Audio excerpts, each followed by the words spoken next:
அனைத்துலக உயிரோடை தமிழ் ILC தமிழ் உயிரோடை தமிழில் அன்பர்களே அரசியல் களம். இன்றைய அரசியல் கள நிகழ்ச்சியில் எங்களோடு பிரித்தானியாவிலிருந்து போரியல் ஆய்வாளர் அருஸ் அவர்கள் இணைக்கின்றார். வணக்கம் அரசு அவர்களே. வணக்கம் ராஜானி. அனைத்துலக உயிரோடை தமிழ் உறவுகளுக்கு அன்பு கலந்த வணக்கம். உங்களுக்கும் வணக்கத்தை தெரிவித்துக் கொண்டு இன்றைய அரசியல் கள நிகழ்ச்சியில் நாங்கள் குறிப்பாக இந்தியாவினுடைய பிரதமர் நரேந்திர மோடி அவர்கள் அமெரிக்காவுக்கு சென்ற பயணம் தொடர்பாக உலக நகரும் நிகழ்ச்சியில் தொட்டு சென்றிருந்தோம். இப்பொழுது அவர் தன்னுடைய பயணத்தை முடித்திருக்கின்றார். டொனால்டு ட்ரம்ப் அவர்களை சந்தித்திருக்கின்றார். என்ன அங்கே பேசப்பட்டது, எவ்வாறு அவருடைய பயணம் அமைந்த என்ற விடயங்களை உயிரோடை தமிழ் உறவுகள் கூறுங்கள். என்ன நடந்தது? உண்மையில் அமெரிக்க அதிபர் டொனால்டு ட்ரம்ப் வந்த பிற்பாடு உங்களுக்கு தெரியும், உலக பரப்பில் எல்லா ஊடகங்களை திறந்தாலும் ஒவ்வொரு நாளும் ஏதாவது ஒரு செய்தி அவர் தொடர்பாகத்தான் முதல் பக்கத்தில் இருக்கும். ஒவ்வொரு வாரமும் சில பத்திரிகைகள் போடுகின்றன. இந்த வாரம் இந்த 15 திட்டங்களை அவர் போட்டார், அல்லது 15 மாற்றங்களை அவர் ஏற்படுத்தினார். அதாவது பைடன் போட்ட அத்தனையையும் மாற்றி போட்டு வைத்திருக்கிறார். முழுத்திலேயே எல்லாவற்றையும் மாற்றி போட்டிருக்கின்றார். கூடுதலாக பார்த்தீர்கள் என்று சொன்னால், அமெரிக்காவை ஏதோ ஒரு வழியில் மேலுக்கு கொண்டு வர வேண்டும் என்பதுதான் திட்டமாக இருக்கிறது. யார் என்ன விலை கொடுத்தாலும் அது எந்த அமைப்புகளையோ எந்த நிறுவனங்களையோ மதிப்பதாக இல்லை. இது எவ்வளவு தூரம் போகும் என்பது தெரியாது. அதே நிலைமையில் இப்போது இந்திய பிரதமர் எல்லோரும் அங்கு ஓடுகிறார்கள். என்னென்று சொன்னால், வரி ஈர்ப்பு பிரச்சனை. அப்ப வரியை அதிகரிக்க போறோம் என்ற போது அது உள்ளூர் உற்பத்தியாளர்களை பாதிக்கும். உள்ளூர் உற்பத்தியாளர்களை பாதித்தால் அவர்களால் பொருட்களை உற்பத்தி செய்ய முடியாது, ஏற்றுமதி செய்ய முடியாது என்ற மிகப்பெரிய ஒரு பிரச்சனை. இந்தியாவுக்கும் அமெரிக்காவுக்கும் இடையிலான வர்த்தகம் $120 பில்லியன் இருந்தாலும் அமெரிக்கா இறக்குமதி செய்வது இந்தியாவிடம் இருந்து 87 பில்லியன், இந்தியா இறக்குமதி செய்வது அமெரிக்காவிடம் இருந்து கிட்டத்தட்ட 41 பில்லியன். இப்ப அமெரிக்கா சொல்லுது 47 பில்லியன் துண்டு விழுந்தொகை தனக்குத்தான் என்று சொல்றால், அப்ப இந்தியாவுக்கு அது ஒரு பெரிய ஒரு சங்கடமான நிலைமையாக இருக்குது. அமெரிக்காவின் பொருட்களை இந்தியாவால் இறக்கி விற்பனை செய்ய முடியாது என்றால் அது மிகவும் விலை கூடிய பொருட்கள். இப்ப இதுதான் அந்த பிரச்சனை. இப்ப அமெரிக்கா அதிபரை பொறுத்தவரையில் தனது பொருட்களை விற்க வேண்டும், தன்னை பொருளாதார ரீதியாக முன்னுக்கு கொண்டு வர வேண்டும் என்பதுதான் இருக்கின்றது. இப்ப இந்தியாவுக்கு சொல்கிறார், எரிபொருட்களை இனிமேல் இந்தியா அமெரிக்காவிடமிருந்து வாங்க வேண்டும். ரஷ்யாவின் விலையை விட 3 மடங்கு அதிகமான விலை ஒன்று, அவை இந்தியாவுக்கு கட்டுப்படியாக. அடுத்ததாக அமெரிக்காவின் F-35 ரக 5ஆம் தலைமுறை விமானங்களை இந்தியா வாங்க வேண்டும் என்று சொல்லி அதனை வாங்குவது என்பது இந்தியாவுக்கு வைக்கப்பட்ட பொறியாகத்தான் பார்க்கலாம். உதாரணமா பார்த்தீங்கன்னு சொன்னால், ட்ரம்பின் முன்னைய காலத்திலும் 2017-18 ஆண்டுகளிலும் இந்தியா மீது ஒரு அழுத்தத்தை தான் அவர் பிரயோகித்திருந்தார். உங்களுக்கு தெரியும், அப்போது மைக் பொம்பியோ கொழும்பில் வந்திருந்தார். கொழும்பில் சீனா தூதுவருக்கும் மைக் பொம்பியோ தான் அப்போது வெளிவிவகார செயலாளராக இருந்தார். அவருக்கும் இடையில் கடுமையான போர் கொழும்பில் இடம்பெற்றிருந்தது. மைக் பொம்பியோ ஒன்றை கூறினார், கொழும்பை ஆட்சி செய்வது இலங்கையா அல்லது சீனாவா என்று கூட அவர் நேரடியாக கேட்டிருந்தார். அதே நேரம் இந்தியாவில் இருந்து சீனாவை ஒரு பிரிடேட்டர் என்று பேசியிருந்தார். அப்படி அந்த ஆசிய பிராந்தியம் தொடர்பாகத்தான் அவற்றை நகர்வு இருக்கின்றது. இப்போதும் அவர்கள் ஆசிய பிராந்தியம் நோக்கி தங்கள் பார்வையை திருப்பி இருக்கிறார்கள். அதை வெளிப்படையாகவே சொல்லிவிட்டார்கள் ஐரோப்பாவுக்கு, ரஷ்யா உங்களோட பிரச்சனை, நீங்கள் அதை பார்த்துக் கொள்ளுங்கள், எங்களுக்கு ஆசியா பிராந்தியத்தில் சீனாவுதான் நமக்கான முதலாவது எதிரி என்று அவர்கள் கூறும்போது, வர்த்தகத்துறையில் போட்டி என்றால் பொருளாதாரம் வீழ்ச்சி அடைந்தது என்று சொன்னால் அவர்களால் படைத்துறையை கூட தக்க வைக்க முடியாது. இப்போ அமெரிக்காவின் இன்னொரு ஊடகம் கூறியிருக்கிறது, மிகப்பெரிய ஒரு படை விலகலை அமெரிக்கா ஐரோப்பாவிலிருந்து செய்ய போகிறது என்று. பெருமளவான படையினரை அவர்கள் நகர்த்த போகிறார்கள் ஐரோப்பாவில் இருந்து. அப்ப இப்போ ஒரு சண்டியர் தேவை. இப்ப என்னென்று சொன்னால், உக்ரைனை வைத்து ரஷ்யாவின் பலத்தை உடைப்பதற்கு எப்படி முயற்சித்தார்களோ அவ்வாறு இப்போது சீனாவுடன் ஒரு சமரை ஏற்படுத்துவதற்கு ஒரு அடியாள் தேவை. அதற்கு இந்தியாவைத்தான் தெரிவு செய்திருக்கிறார்கள். ஜனத்தொகை கூடிய நாடு, அங்கு இலகுவாக அவர்களை உணர்ச்சி வசப்படுத்த முடியும். அந்த அரசியலும் அவர்களின் ஒரு உணர்ச்சி வசப்பட்ட அரசியல், அதாவது இப்ப முந்தி பாகிஸ்தானுடன் போரை வைத்து அரசியலை நடத்துவது, பிறகு சீனாவுடன் போரை வைத்து அரசியல் நடத்துவது அல்லது முஸ்லிம்களுடன் போரை வைத்து அரசியல் நடத்துவது என்னும் போது இலகுவாக ட்ரிகர் பண்ண முடியும் என்ற ஒரு நிலைமை. உங்களுக்கு தெரியும், மத்திய கிழக்கில் எவ்வாறு இஸ்ரேலை வைத்து ஒரு காயை நகர்த்துகிறார்களோ அதே போல இங்கு அவர்கள் தங்களுக்கான ஒரு அடியாட்களை தேடுகிறார்கள். அதில் மோடி சென்றிருக்கிறார். இதில் மோடி மாட்டுப்படுவாரா அல்லது தப்பி பிழைப்பாரா என்றதான் மிகப்பெரிய ஒரு கேள்வியாக இருக்கின்றது. ஆனால் மோடிக்கு ஒன்று தெரியும், ஒருவர் இதை தொடர்பாக கூறியிருந்தார், காலம் உங்களுக்கு எப்பவும் ஒரு நல்ல வாய்ப்பையும் ஒரு கெட்ட வாய்ப்பையும் தராது. சில சமயங்களில் 2 கெட்ட வாய்ப்புகளை தரும். அதில் நீங்கள் எது தெரிவு செய்கிறீர்கள் என்பதை பொறுத்துத்தான் உங்கள் எதிர்காலம் தீர்மானிக்கப்படும் என்று. உதாரணமாக செலன்ஸ்கிக்கு 2 வாய்ப்பு கொடுத்திருக்கிறது காலம். ஒன்று ரஷ்யாவுடன் ஒத்து போவது, 2வது அமெரிக்காவுடன் இணைந்து ரஷ்யாவுடன் போரை தொடுப்பது. ஆனால் 2ம் கெட்டதென்று செலன்ஸ்கி தெரிஞ்சாலும் அதிலும் மிகவும் கேவலமானதை தெரிவு செய்ததால் தான் தற்போதைய இந்த நிலைமையாக இருக்கிறது. தற்போது அனாதரவாக கைவிடப்பட்ட ஒரு நிலை. ரஷ்யாவை பொறுத்தவரையில் அந்த போரை ரஷ்யா நீடித்து சென்றதும் அதை வைத்துக் கொண்டு இந்த உலகத்துக்கு ஒரு பாடத்தை கற்பிப்பதற்கு, இனிமேல் இந்த மேற்குலகத்தை நம்பி நீங்கள் போருக்கு செல்லக்கூடாது என்பதற்கான ஒரு பாடம். ஆனா அதை இந்தியா வடிவாக உள்வாங்கி இருக்கும் என்றுதான் நான் நினைக்கிறேன். பொறுத்திருந்துதான் பார்க்க வேண்டும். இப்ப நீங்கள் 2 விடயங்கள் கூறினீர்கள். 2 விடயங்களையும் கூறிவிட்டு சொன்னீர்கள் இந்தியாவை பொறைக்குள் தள்ளி இருக்கிறார்கள். ஒன்று, எண்ணெய் அமெரிக்காவிடமிருந்து 3 மடங்கு அதிகமான விலையை கொடுத்து வாங்க வேண்டும் என்ற ஒரு விடயத்தை கூறினீர்கள். இனி போர் விமானம் விற்பனை செய்வது தொடர்பாக எண்ணெயை பார்ப்பதற்கு முன்னதாக போர் விமானத்தை வாங்குவதால் எவ்வாறு இந்தியாவை அமெரிக்கா பொறைக்குள் தள்ள வைக்கிறது? அதாவது ரஷ்யாவின் போர் விமானங்களை பொறுத்தவரையில் அல்லது ஆயுதங்களை பொறுத்தவரையில் தரமான ஆயுதங்கள், மலிவான ஆயுதங்கள், மற்றது அதில் எந்த விதமான பொலிட்டிக்கல் பிரஷர், அதாவது அரசியல் அழுத்தங்களை ரஷ்யா போடுவதில்லை. அதை பயன்பட, அதாவது நட்பு என்று சொல்லும் போது நட்பு நாடுகளுக்கு அது எப்போதும் விசுவாசமாகத்தான் பெருமளவில் இருப்பதுண்டு. அமெரிக்காவை பொறுத்தவரையில் ஒரு ஆயுதத்தை கொடுத்தாலுமே அதில் ஒரு அரசியல் இருக்கு. சவுதி அரேபியாவின் பாதுகாப்புக்கு ஆயுதங்களை கொடுத்தார்கள். F-15 இருக்கிறது, F-16 இருக்கிறது, எல்லாம் இருக்கின்றது. ஆனால் அதை ஓட்டுவதும் அதுக்கான ஒரு தொழில்நுட்ப உதவியும் அதற்கான பயிற்சிகளும் எல்லாம் அமெரிக்கர்கள். அதாவது அந்த விமானத்தை வாங்குவதை விட அதை பராமரிப்பதற்கு சவுதி அரேபியா செலவழிக்கின்ற தொகை மிக மிக அதிகம். அது இங்க அமெரிக்காவுக்கு தான் போகும். அவர்களுக்கென்றே தனியான குடியிருப்பு, அவர்களுக்கென்றே தனியார் பாடசாலைகள், விடுதிகள் என்று சொல்லி அவ்வாறுதான். அதாவது ஒரு பொருளை விட்டு போட்டு அந்த பொருள் மூலம் தனது நாட்டுக்கான பொருள், அந்த நாட்டின் செல்வங்களை அள்ளி கொண்டு போய்விடுவார்கள். ஒன்று. இரண்டாவது ரஷ்யாவின் ஆயுதங்களுடன் ஒப்பிடும் போது அமெரிக்கன் ஆயுதங்கள் சரியான விலை கூடியவை. இப்ப F-60, F-35 விமானம் கூட ஒரு விமானம் $100 மில்லியன் அமெரிக்கன் டாலர்கள். ஆனால் அதை கொடுப்பார்கள், ஓகே. ஆனால் அதை அமெரிக்கா தனக்கு தேவையான தருணத்தில் அதற்கான சப்ளையை நிறுத்துவார்கள், அதற்கான உதவியை நிறுத்துவார்கள், உதிரிப்பாகங்களை நிறுத்துவார்கள். அவ்வாறு நிறுத்துவார்களாக இருந்தால் அதை பேர்ந்து நாங்கள் இரும்பு கடைக்குத்தான் போடுவோம். அப்படியான ஒரு நிலைமை. நிச்சயமாக இந்த நிலைமையை இந்தியா உன்னிப்பாக அவதானித்திருப்பார்கள். அப்படி சிந்தித்திருக்க மாட்டார்கள் கூற முடியாது. உண்மைதான், அதை சிந்தித்திருப்பார்கள். இந்தியாவுக்கு தெரியும் தான் ஒரு பொறைக்கில் மாட்டுகிறேன் என்று. ஏனென்று சொன்னால் இலங்கை விவகாரத்தில் இந்தியா, சீனா, அமெரிக்கா என்ற முக்கூட்டு முனையில் அமெரிக்காவை மிலேனியம் சேலஞ்சை உடன்பாட்டை செய்ய விடாது இந்தியா வெளியேற்றி இருந்தது. அப்ப இந்தியாவுக்கு தெரியும் சில விடயங்கள். ஆனால் சில விடயங்களில் இந்தியாவால் எதுவும் செய்ய முடியாத நிலைமை. உதாரணமாக நீங்கள் பார்த்தீர்கள் என்று சொன்னால், இப்ப இந்த $20 பில்லியன் இந்த ஆயுதங்களை வாங்குவதற்கு இந்தியா ஒப்புக்கொண்டிருப்பதாக கூறப்படுகின்றது. ஏனென்று சொன்னால் ஏதோ ஒரு வகையில் அமெரிக்காவை சந்தோஷப்படுத்த வேண்டும் என்று. ஏனென்றால் இந்தியாவின் பொருட்களுக்கு வரியை போட்டுவிட்டால் இந்தியாவால் ஒன்றும் செய்ய முடியாது. சரி, 20 பில்லியனுக்கு இதை வாங்கி அங்கனைக்கே வச்சு விட்டாலும் பரவாயில்லை என்று இந்தியா யோசிக்கிறதோ தெரியவில்லை. அதற்காகத்தான் அப்படி கேள்வி. ஏனென்றால் இப்ப நீங்க பாருங்கள், மோடி அவர்கள் ஆட்சிக்கு வந்த பின்பு அவர்களுடைய பொருளாதாரம் தரம் உயர்ந்திருக்கின்றது. அவர்களுடைய இன்ஃப்ராஸ்ட்ரக்சருடைய கட்டமைப்புகள் எல்லாம் மிகவும் வெகு விரைவாக கட்டியெழுப்பப்படுகின்றது. எல்லா துறைகளிலும் அவர்கள் கையாளுகிறார்கள். அப்ப அவரை கையாளுவதற்கு இந்தியா கூட இது ஒரு தந்திரமாக பயன்படுத்தலாம் தானே? உண்மைதான். அதாவது இது ஒரு சதுரங்க ஆட்டம் தானே. இப்ப காய் நகர்த்துவது, அவரும் ஒரு காய் நகர்த்துவார், நீங்களும் ஒரு காயை நகர்த்த வேண்டும் என்ற ஒரு நிலைதான். இந்தியாவுக்கு தெரியும், இந்தியாவை ஒரு தந்திரமாகத்தான். ஏனென்றால் தற்போதைய கால நிலையில் தப்பி பிழைக்க ஏதாவது ஒரு சமாளிப்பை மேற்கொண்டு தப்பி பிழைத்த என்ற தான் பல நாடுகள் செய்கின்றன. என்னென்றால் ட்ரம்பின் அந்த அதிரடி வியூகத்தை ஏதாவது ஒரு வகையில் இந்த 5 வருடங்களை எப்படியாவது கடத்திவிட வேண்டும் என்பது பல நாடுகள் முனைப்பாக நிற்கின்றன. இந்தியாவை பொறுத்த ரஷ்யாவுக்கும் இந்தியாவுக்கும் ஆயுத விநியோகம் கிட்டத்தட்ட 67% இருந்தது முன்னர்.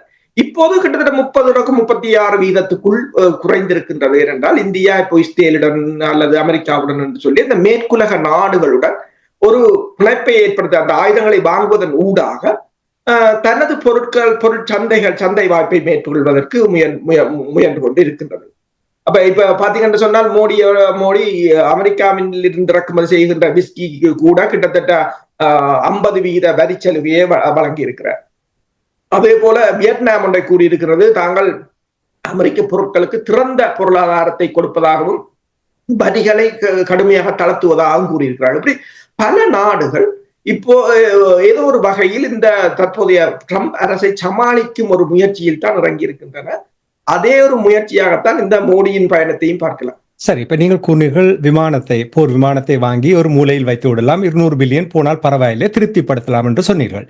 ஆனால் எண்ணெயை எவ்வாறு கையாள முடியும்? 3 மடங்கு கொடுத்து வாங்குவதென்றால் அது வாங்க வேண்டும், அதை எவ்வாறு கையாள போகின்றார்? அது ஒரு பெரிய ஒரு பிரச்சனை. என்னென்று சொன்னால் இப்போது இந்தியா ரஷ்யாவிடமிருந்து மிகவும் மலிவான எண்ணெய்களை வாங்கி கொண்டிருக்கின்றது. ஆனால் ட்ரம்பின் அதிரடி நடவடிக்கையின் மூலம் தனது எண்ணெயை வாங்க வேண்டும் என்று சொல்கிறார். ஏதாவது கொஞ்சம் எண்ணெயை வாங்கத்தான் முயற்சிப்பார்கள். ஆனால் எல்லாவற்றுக்கும் இந்தியாவால் எதுவும் செய்ய முடியாத ஒரு நிலைமை. இதில் என்ன சிக்கல் என்று சொன்னால், இந்தியாவுக்கு உள்ள சிக்கல் இப்ப சீனாவுக்கும் அதைத்தான் கூறியிருக்கிறார்கள், நீங்கள் ரஷ்யாவிடமிருந்து எண்ணெய் வாங்கக்கூடாது என்று. சீன வெளிவார அமைச்சர் கேட்டிருக்கிறார், ரஷ்யாவிடமிருந்து எண்ணெய் வாங்க கூடாது என்றால் நாங்கள் யாரிடம் எண்ணெய் வாங்குவது? மற்றது, நாங்கள் ஒரு இறமையுள்ள நாடு, நான் யார்கிட்ட வாங்கணும் வாங்காதுன்றதை நான் தான் டிசைட் பண்ணுவேன், நீ டிசைட் பண்ணலான்னு சொல்லிட்டேன். அவன் ஒரு நிலை எடுத்துட்டான், நாங்கள் இந்த அணி நீங்கள் இந்த அணி என்று. அப்ப அவங்க டிமாண்ட் பண்ணலாம். இந்தியா அப்படி இல்லை, நான் அங்க அமெரிக்காட்டு நிக்கிறேன், ரஷ்யாட்டு நிக்கிறேன், சீனாவோட நிக்கிறேன் என்று சொன்னால் எல்லாரையும் சமாளிக்க வேண்டிய ஒரு நிலை. அது பொருளாதார தன்மை உறுதிக்கு சரி வராது. என்னன்னு சொன்னால் இப்ப நீங்க பாத்தீங்கன்னு சொன்னால் சரியான பிரஷர் இப்ப 2 அடி அதானி குழுமத்துக்கு விழுந்திருக்கிறது. அப்ப இன்னும் ஒரு 3 அடி விழுந்தது என்று சொன்னால் இந்தியாவோட பொருளாதாரம் பெரிய முதலாளிகளின் கைகள் தான் இருக்கு. இப்ப நீங்க பாத்தீங்கன்னா உலகத்தின் ஆட்சி முறையை கூட பல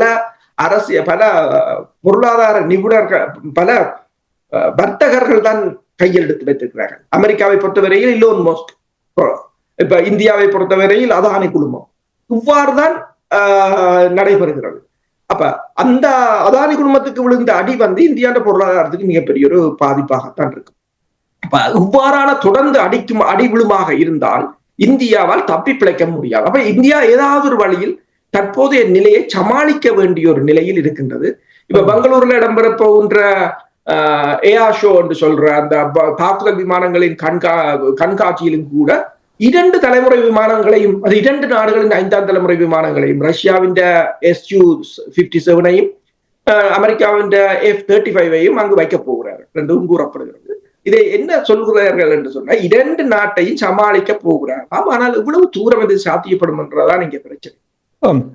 இங்கே இந்தியா ஒரு இக்கட்டான நிலையில் நிற்கின்ற என்று நீங்கள் பார்க்கிறார். டொனால்ட் ட்ரம்பை பொறுத்த மட்டும் அவரிடம் ஒரு பலமான நிலைமை இருப்பதை அவதானிக்கக்கூடியதா இருக்கிறது. குறிப்பாக பாருங்கள், இந்திய பிரஜைகள், அமெரிக்காவில் நிறைய இந்திய பிரஜைகள் சென்றிருக்கின்றார்கள். உங்களுக்கு தெரியும், நிரந்தர வதிவிடம் இல்லாதவர்கள், சரியான விசா இல்லாதவர்களை அவர் திருப்பி அனுப்புகின்ற செயல்பாடுகளை நீங்கள் அறிந்திருப்பீர்கள். இந்தியாவுக்கு நிச்சயமாக இது ஒரு முக்கியமான விடயம். அதாவது இந்திய பிரஜைகள் அமெரிக்காவில் பணிபுரிவதும் அங்கிருந்து வருகின்ற வருமானம் இந்தியாவுக்கும் வந்து கொண்டிருக்கின்றது. இது எவ்வளவு தாக்கத்தை ஏற்படுத்தும் என்று நீங்கள் நம்புகிறீர்கள்? இந்தியாவுக்கு அடிக்கு மேல் அடி விழுகிறதாகத்தான் தொடர்ச்சியாக இருந்து கொண்டிருக்கின்றது. ஒன்று, இந்த ட்ரம்பின் இந்த அங்குள்ள 14 கருத்தின்படி 14 லட்சம் சட்டவிரோத குடியேற்றவாசிகளை திருப்பி அனுப்புவது. அது கிட்டத்தட்ட 1 லட்சத்துக்கு மேற்பட்டவர்கள் இந்தியர்களாக இருக்கிறார்கள். அவர்களை திருப்பி அனுப்புவது இந்தியாவை பொறுத்தவரையில் நீங்கள் கூறியது போல பொருளாதார ரீதியாக மிகப்பெரிய ஒரு பின்னடைவு தான். ஆனால் இந்தியாவும் அதற்கு ஒன்றும் செய்ய முடியாது. என்னன்னு சொன்னால் அவர் சட்டவிரோத குடியேற்றவாசிகள் என்று விட்டார்கள். இந்தியா அதனை ஏற்றுக்கொள்வதாகத்தான் கூறியிருக்கின்றது. அது அனுப்புகின்ற முறைமை வேறையாக இருக்கலாம், இந்தியா அதனை ஏற்றுக்கொள்வதாகத்தான் கூறியிருக்கின்றது. அது நீங்கள் கூறியது போல உண்மையில் இந்தியாவுக்கு இனி வர்ற அவ்வளவு பேரும் இந்தியாவுக்கு ஒரு சுமையாகத்தான் மாறுவார்கள். இப்ப இலங்கையில் இருந்து கூட நீங்கள் பார்க்கலாம், கடந்த வருடம் 3,12,000 பேர் போயிருந்தார்கள் வெளிநாட்டுக்கு. இந்த வருடம் கிட்டத்தட்ட 4 லட்சம் பேர் போவார்கள் என்று இலங்கை கணிப்பிடுகிறது. இப்ப இத்தாலியுடன் கூட பேச்சுக்களை நடத்துகின்றது வேலை வாய்ப்பு விசாக்களை வழங்குவதற்கு. ஆனால் இப்ப இந்தியாவை பொறுத்தவரையில் இப்ப ஜனத்தொகை அதிகமுள்ள நாடு, அதற்குரிய தொழில் வளங்களை இன்னும் அவர்கள் அபிவிருத்தி செய்யவில்லை. இப்ப இலோன் மஸ்குடன் போய் கதைத்திருக்கிறார் நரேந்திர மோடி அவர்கள், அந்த $500 மில்லியன் பெறுமதியான டெஸ்லாவின் பிளான்ட் ஒன்றை போடுவதற்கு. ஆனால் அதை இன்னும் உறுதி செய்யவில்லை. அவர்கள் முன்னர் போடுவதாக கூறினார்கள், இன்னும் அதை உறுதி செய்யவில்லை. என்னும் போது அவர்கள் கொடுக்கின்ற ஒவ்வொரு சதமும், உங்களுக்கு தெரியும், அலைனா தெப்ஸ் முன்னாள் இலங்கைக்கான அமெரிக்க தூதுவர், அவர் ஒன்றை கூறியிருந்தார், இந்த தமிழ் அமைப்புகளுக்கு தான் கூறியிருந்தார், கூப்பிட்டு, நீங்கள் அபிவிருத்தி என்று போடுகிற ஒவ்வொரு சதமும் அரசியல் பின்புலம் கொண்டதாக இருக்க வேண்டும், இல்லை என்று சொன்னால் உங்கள் நோக்கம் நிறைவேறாது. அது அவர் தன் வார்த்தையாக சொன்னது. அதைத்தான் அவங்க இப்ப டெஸ்லா 500 மில்லியனை போடுது என்று சொன்னால் அதில் இந்தியாவை தனது கட்டுப்பாட்டுக்குள் கொண்டு வருவதற்கான ஒரு முயற்சியாகத்தான் இருக்கும். அப்ப இன்னும் அதை கிடப்பில் வைத்திருக்கிறார்கள். இந்தியா அதற்கு அப்ப 500 மில்லியனை அங்கு முதலீடு செய்ய பெருமளவான வேலை வாய்ப்புகள், இப்ப நேரடியாகவும் நேரடியற்ற முறையிலும் பெருமளவான வேலை வாய்ப்புகள் அங்கு உருவாகக்கூடிய நிலைமை இருக்கு. அடுத்ததாக சைனாவின் BYD என்ற எலக்ட்ரிக் வெஹிக்கிள் போட்டியை தணிப்பதற்கான, ஏனென்றால் அவர்கள் இப்போது டெஸ்லாவை விட முன்னுக்கு வந்து கொண்டிருக்கிறார்கள், முந்திவிட்டார்கள், டெஸ்லாவை விடவே முந்திவிட்டார்கள். அப்ப அதற்குத்தான் ரொம்ப 100% வரியை போட போவதாக கூறியிருக்கிறார். ஆனால் அந்த 100% வரியை போடுவதால் பாதிக்கப்பட போவது அமெரிக்கர்களை தவிர சீனா இல்லை. ஏனென்று சொன்னால், சீனா $20,000 விற்கிற அந்த காரை அமெரிக்கர் ஒருவர் $40,000 வாங்கி ஓடுவார், பக்கத்து நாட்டுக்காரன் $20,000 வாங்கி ஓடுவான். அப்ப அமெரிக்க மக்கள் தான் அதிக விலையை கொடுக்க போகிறார்களே தவிர அதில் சீனாவுக்கு எந்த விதமான பிரச்சனையும் இல்லை என்றுதான் கூறப்படுகிறது. அப்ப இதை முறியடிக்க வேண்டும் என்று சொன்னால் இந்தியாவில் போட வேண்டும் அதற்கு எதிராக. ஏனென்றால் சீப்பான, அதாவது லேபர் சார்ஜ் குறைவாக இருக்கும், கார்களை மலிவாக விற்கலாம், சீனாவுக்குடான ஒரு போட்டியாளர்களாக உருவாகலாம்.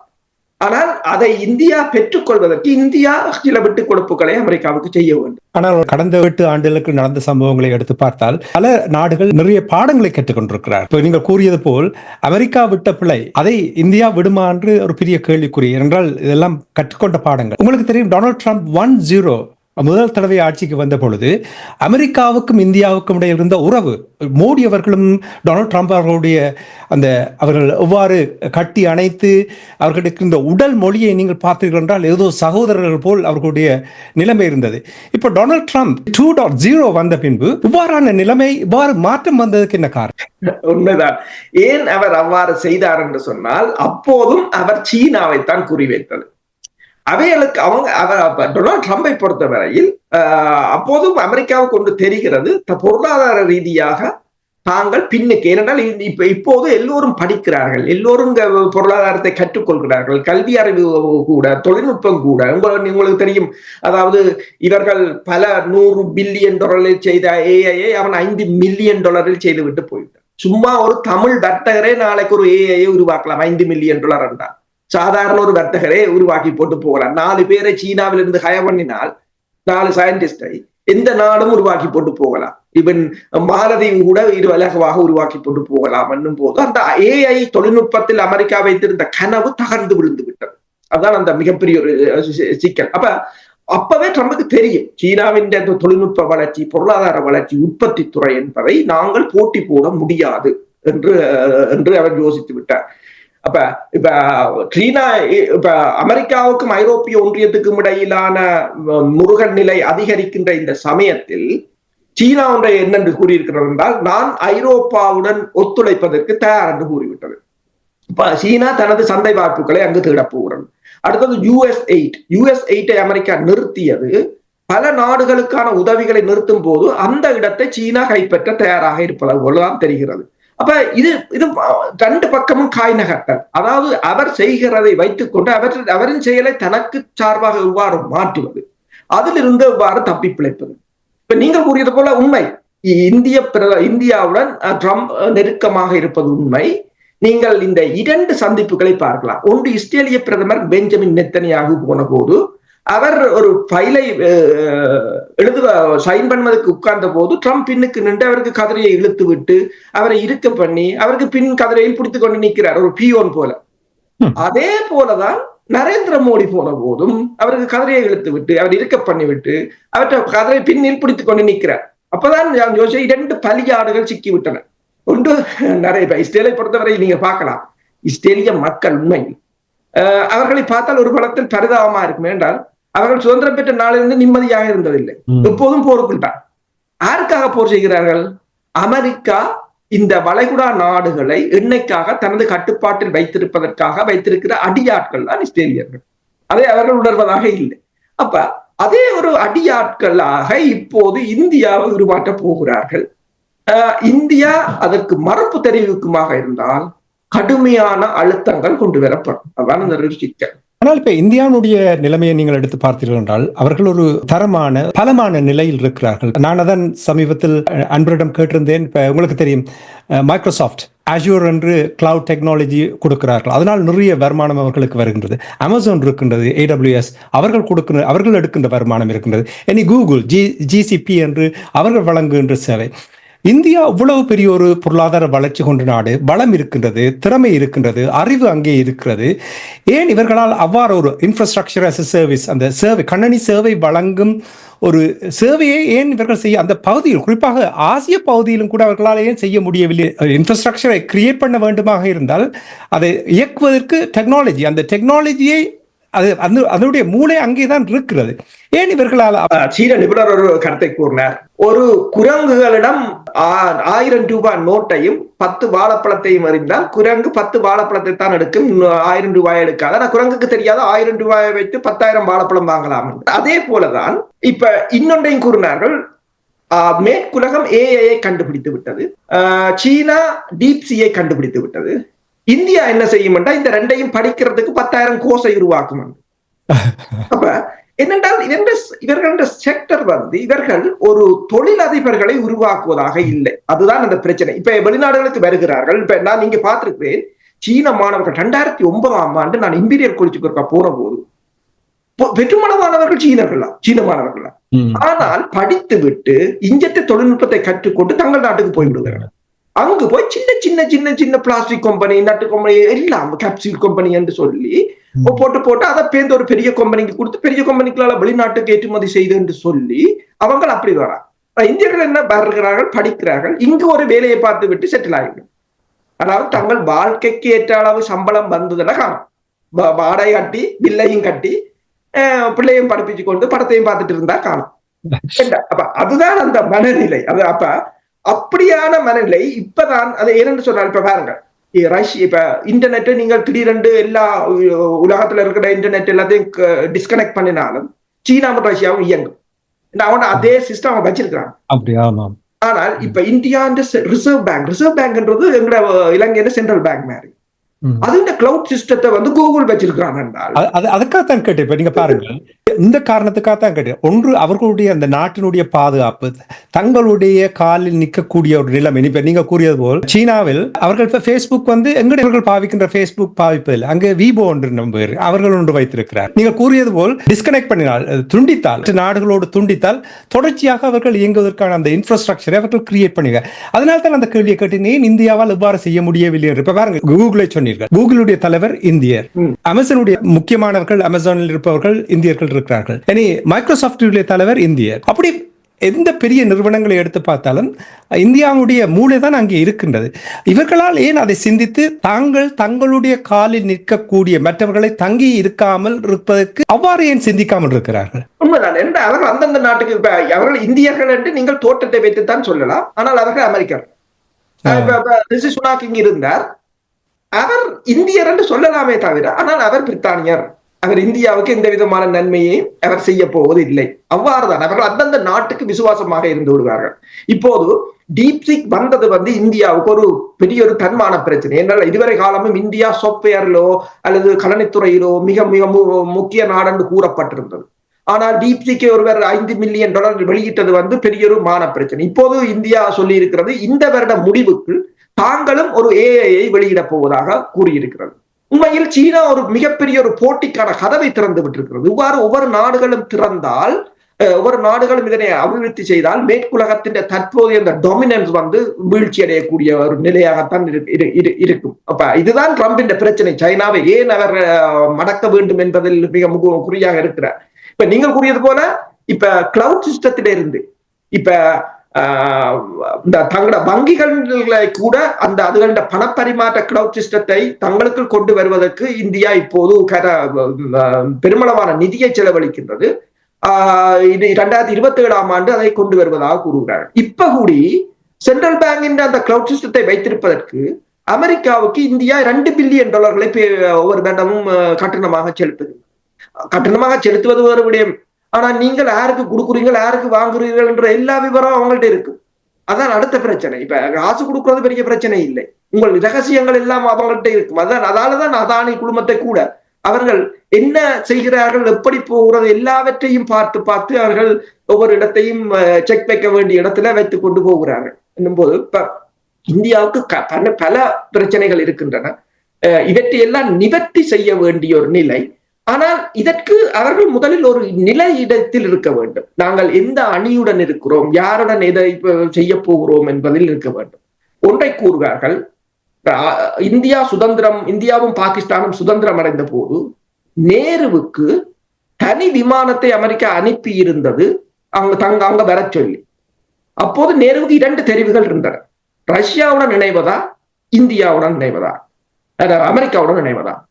நேரு அப்போது நல்ல முடிவை எடுத்திருந்தாராம், ரஷ்யாவுடன் இணைவது. போகவில்லை அமெரிக்காவுடன்.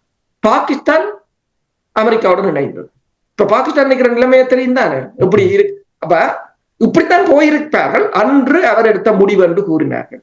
ஆனால் இன்று மோடி எடுக்க போற முடிவில தான் இந்தியா ஒரு உக்ரைனா மாறுறதா அல்லது இந்தியாவா இருக்கிறதா என்றது தங்கி இருக்குது. மிகவும் சுருக்கமாக நிறைவாக, இந்தியா வளர்ச்சி பெற்றிருக்கிறது, பிராந்திய வல்லரசு. இனி அவர்கள் தொழில்நுட்பத்தில் வளர்ச்சி பெற்றிருக்கிறார்கள், பொருளாதாரத்தில் வளர்ச்சி பெற்றிருக்கிறார்கள். 4வது இடத்தில், உலகத்திலே 4வது பொருளாதார வளர்ச்சியில் நிற்கிறார்கள். கடந்த ஒரு 15 ஆண்டுகளோடு ஒப்பிட்டு பார்க்கும் பொழுது இந்தியா எவ்வளவு பலமாக இருக்கின்றது, வளர்ச்சி பாதையில் செல்கின்றது என்று நீங்கள் நம்புகிறீர்கள்?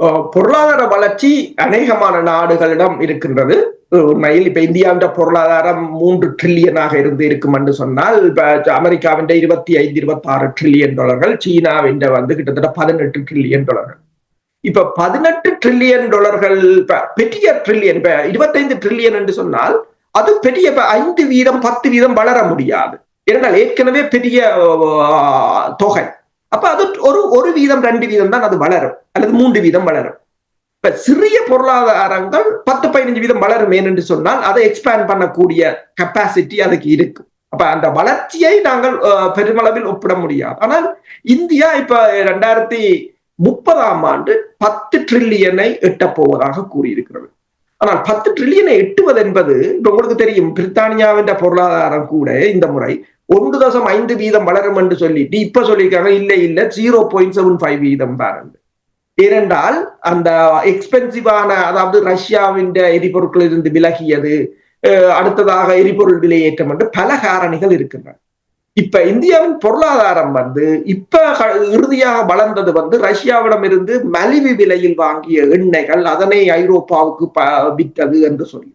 இப்ப அதை எல்லாத்தையும் வந்து ட்ரம்ப் அடித்து மூடுவாராக இருந்தால் இந்தியாவின் பொருளாதாரத்தை பெருமளவில் எதிர்பார்க்க முடியாது, வளர்ச்சி பாதையில் எதிர்பார்க்க முடியாது. அடுத்தது உற்பத்தி துறை. இந்தியாவின் கூடுதலாக சர்வீஸ் செக்டராகத்தான் இருக்கின்றது, அதுவும் மேற்குலகம் சார்ந்ததாக இருக்கின்றது. இப்போது ட்ரம்ப் வந்து இலங்கையிலிருந்து செல்கின்ற கடதாசி அட்டைகளை கூட நிறுத்த போகிறாராம். ஏனென்று சொன்னால் தங்கள் நாட்டிலே செய்யப்படுகின்ற ஃபைல்கள், இந்த கடதாசி ஃபைல்கள் விற்க முடியாத இருக்கிறார். அதுக்கே அவ்வாறு கொண்டு வரார் என்றால் இந்தியாவிடமிருந்து எவ்வளவு பொருட்களை எவ்வளவுக்கு வாங்க போறாரு, என்ன தடைகளை கொண்டு வர போறாரு என்று ஒருவருக்கும் தெரியாது. அப்ப இதுகளுக்கால் தப்பி பிழைத்து வளர வேண்டிய ஒரு சூழ்நிலை இருக்கின்றது. மற்றது எல்லா நாடுகளும் இதற்கு போட்டி. வியட்நாமாக இருக்கலாம், கம்போடியாவாக இருக்கலாம், மலேசியாவாக இருக்கலாம், பிலிப்பைன்ஸாக இருக்கலாம், எல்லா நாடுகளும். இப்ப பிலிப்பைன்ஸை பொறுத்தவரையில் திறந்த கொள்கை அமெரிக்காவில் எத்தனையோ தளங்களை அமைப்பதற்கு பிலிப்பைன்ஸ் இடத்தை கொடுத்திருக்கிறது. அப்ப இந்த உளவு நிலைகளாலும் தான் இந்தியா போட்டியிட வேண்டும். ஆனால் அது மட்டுமல்லாது இந்தியாவின் உற்பத்தி துறையில் 60% மூலப்பொருட்களை இந்தியா சீனாவிலிருந்து வாங்குகிறது. அப்ப எல்லாத்துக்கும் இப்ப இந்த ஃபுட் செயின்ல சொல்லுவாங்க இன்டர்டிபெண்டன்ஸ். அதே போல ஒன்றில் ஒன்று தங்கி இருக்கிறார்கள். அதாவது ஒன்றை நிறுத்துவார்களாக இருந்தால் அது ஒரு செயின் ரியாக்ஷனாகத்தான் இருக்கும். சிறப்பு. இன்றைய நிகழ்ச்சியில் இணைந்து இந்தியாவுடைய பிரதமர் நரேந்திர மோடி அவர்கள் அமெரிக்காவுக்கு பயணம் சென்றதும் அங்கே டொனால்டு ட்ரம்ப் அவர்களை சந்தித்த விடயங்களும் இந்தியாவுடைய பொருளாதார நிலை தொடர்பாகவும் உயிரோடை தமிழ் உறவுகளுக்கு எடுத்து வந்தமைக்காக உயிரோடை தமிழ் அன்புகள் சார்பாக நன்றியை கூறிக்கொண்டு மீண்டும் இன்னும் ஒரு நிகழ்ச்சியில் இணைந்திருப்போம். அதுவரைக்கும் நன்றி, வணக்கம் அரசவர்களே. நன்றி, வணக்கம். எமது பார்வையாளர்களுக்கு வணக்கம்.